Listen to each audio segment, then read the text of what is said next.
Hello dear friends, I'm Smita. Today we are again continuing with our My Favorite Game series. In this video, I want to show you one of my favorite sacrificial games played between Alexander Alekhine versus Gideon Bargza. So let's check out. Alekhine opens with e4, Bargza opens with e5, Alekhine goes for knight f3, Bargza goes for knight c6. Now Alekhine plays bishop b5, RUY LOPEZ, Bargza goes for a6, bishop a4, knight f6, castling bishop e7. But now Alekhine goes for knight c3. Alekhine goes for knight c3, but I would like to prefer that rook e1 is better.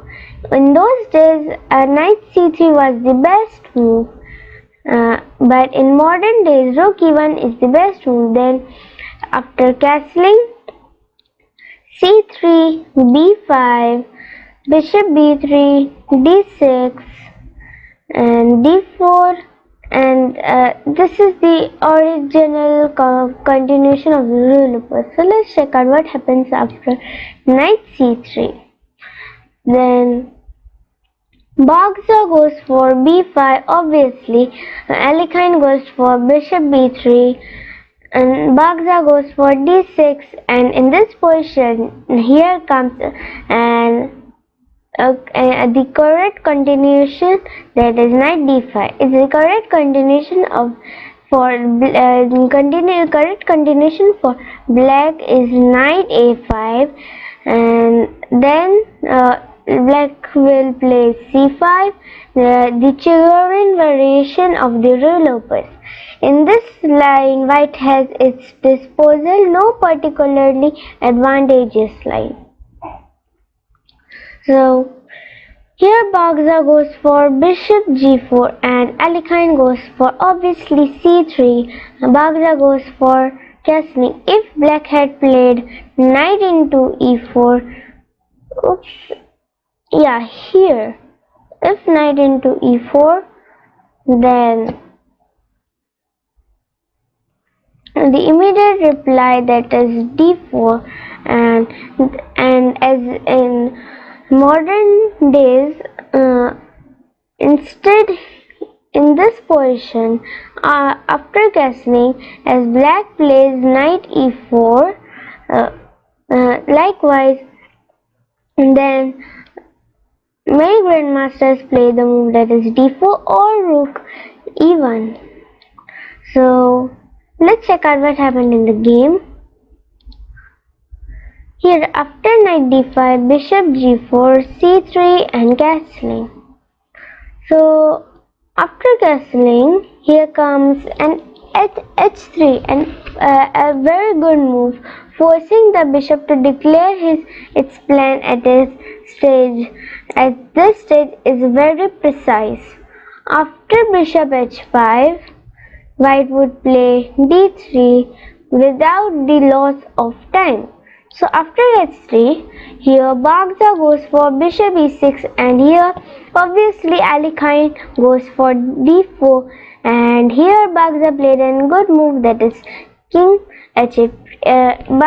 After d4, here Bargza prepared for knight into e7. Then after knight into e7, it would be a check. Then bishop into e6 is not bishop into e6. d5 is actually available for white. So after king h8, rook e1. Just before king h8, if black played something like rook b8, then knight into e7, knight into e7, then d5. So let's check out what happened after king h8. Then Alekhine obviously goes for rook e1, defend this e4 pawn, and don't leave it hanging forever, this pawn on e4. So now Bargza goes for knight d7, and obviously not knight a5, because of knight into e7, knight into b3, then knight c6, and queen d7, d5, and this bishop is trapped. Also, after knight into f8, you will lose this bishop. Then, or later on, you will lose also this knight on a1. So here, white plays the move that is bishop c2, and then Bagza goes for f6. Then Alekhine goes for a5, and then now Bagza goes for knight a7. In this position, if Alekhine plays that is rook b8, then a into b5,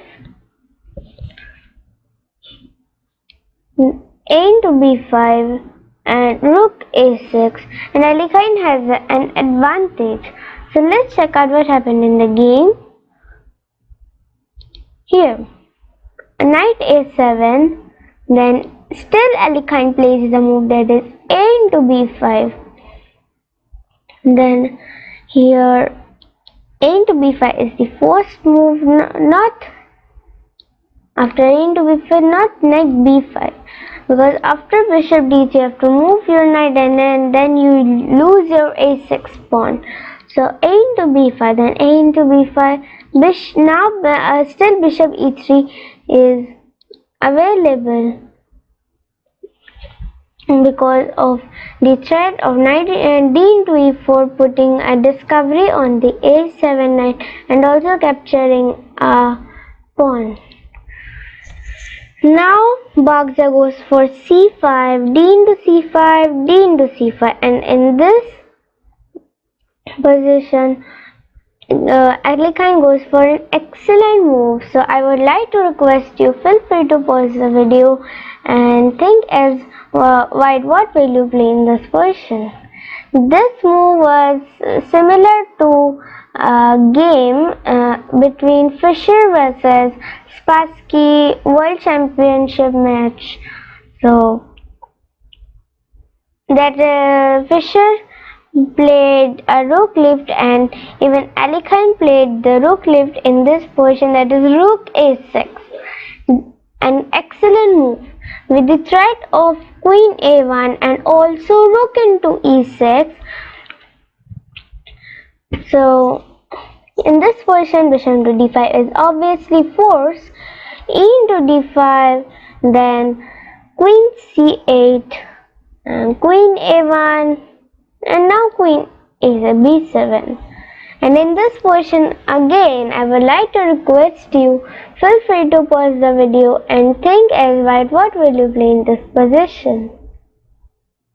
In this position, white's best move is b4.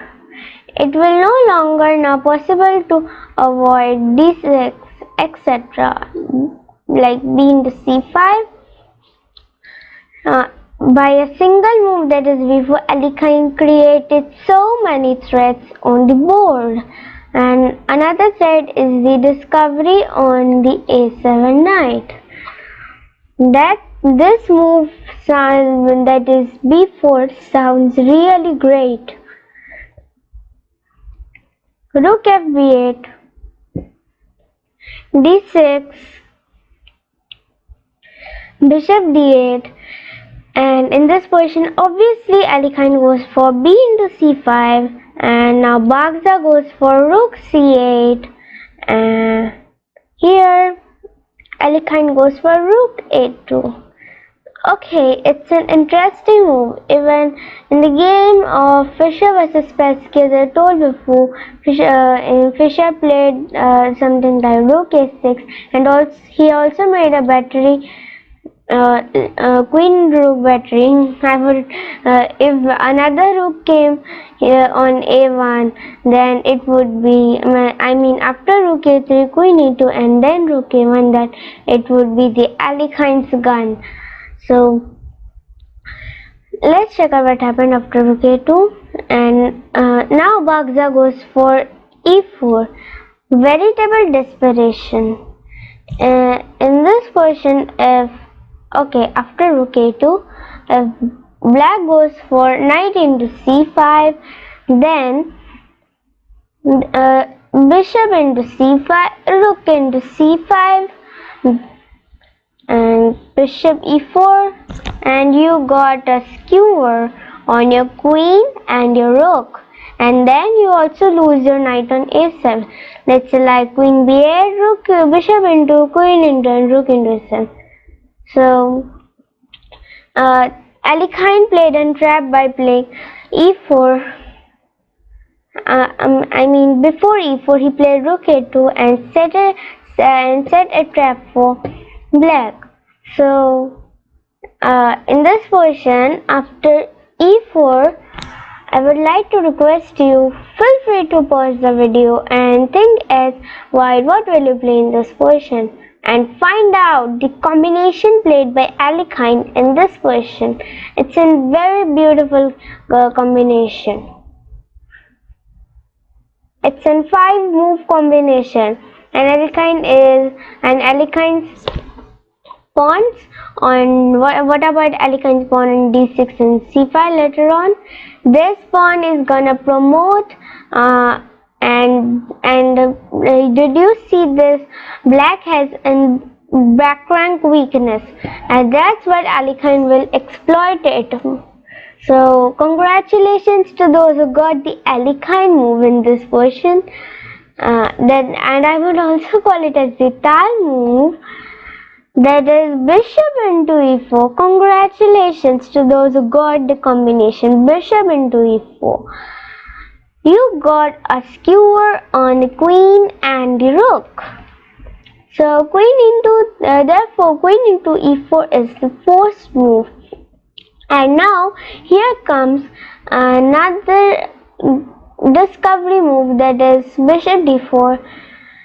Queen g6 is the first one, and here again we have already found the combination. After comes that is rook into a7, rook into a7, queen into a7, and knight e5, bishop into e5, and here Bagza resigned the game because after f into e5, then knight into e5. If queen f6, then your pawn pushes on d7, and then rook c7, queen b8, an extreme pin on the king and the bishop. And then what's the threat? The threat is knight f7, check, and knight fork on the king and bishop. And then what happens? This rook lands on the e8 square and gives you a mate. So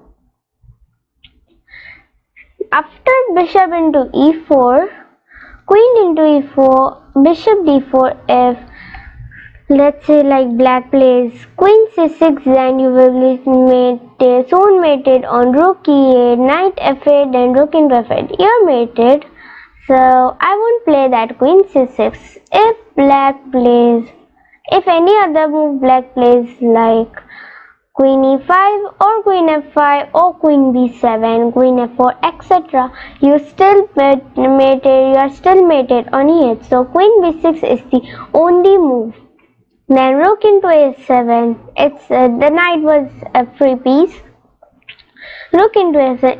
If instead black didn't trade his rook, then you will blunder your knight on d7. So black was simply forced to trade the rook.